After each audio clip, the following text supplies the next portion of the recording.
తిరుపతిలో ఓ ప్రముఖ ప్రైవేట్ స్కూల్లో అగ్ని ప్రమాదం చోటు చేసుకుంది. స్కూల్ పైన ఉన్న స్టోరేజ్లో ప్లాస్టిక్ ఉండడం వలన అగ్ని ప్రమాదం జరిగినట్లు అధికారులు తెలిపారు. అగ్ని ప్రమాదం వలన స్కూల్ పిల్లలకు ఎలాంటి ప్రమాదం జరగలేదు. ఈ దినము తిరుపతి పట్టణంలోని బైరాగపట్టడి స్ట్రీట్లో ఉన్న సోక్రటీస్ స్కూల్లో అగ్ని ప్రమాదం జరిగింది. దాని ఇన్ఫర్మేషన్ వచ్చిన వెంటనే పోలీసు ఫైర్ ఇమీడియట్ గా రియాక్ట్ అయ్యాయి. ఇక్కడికి వచ్చాము. ఈ సోక్రటీస్ స్కూల్లో దాదాపు 360 మంది విద్యార్థులు చదువుతున్నారు. సుమారు 10 గంటల సమయంలో ఈ సోక్రటీస్ స్కూల్ G+2 బిల్డింగ్, దీనిపైన ఒక పెంట్ హౌస్ మాదిరి ఒక రూమ్ ఉంది. అందులో స్టోరేజ్ రూము, అందులో ప్లాస్టిక్ కుర్చీలు, టేబుల్స్ విరిగిపోయినవి, ఇలాంటి వేస్ట్ మెటీరియల్ డంప్ చేశారు.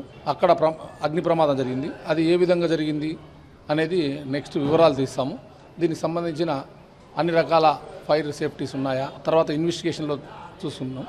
ఇది ప్రమాదవశాత్తు జరిగిందా, మరే కోణంలో జరిగింది అనేది కూడా విచారిస్తున్నాం. అవును, ఆ యాంగిల్లో ఏమైనా నిర్లక్ష్యం ఉంది అనేది ఖచ్చితంగా మేము విచారణలో చూస్తాం.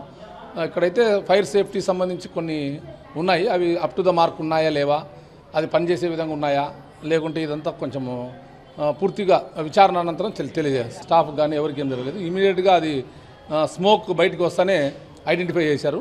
ఇమీడియట్గా ఫైర్ ఎక్స్టింగ్విషన్ ఎక్విప్మెంట్తో కొంత ప్రయత్నం చేశారు.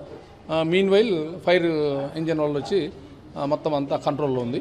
ఎలాంటి ప్రమాదం జరగలేదు. పైన రూమ్ ఒకటే డ్యామేజ్ అయింది. ఫర్దర్ అన్ని రకాల విచారణ చేస్తాం.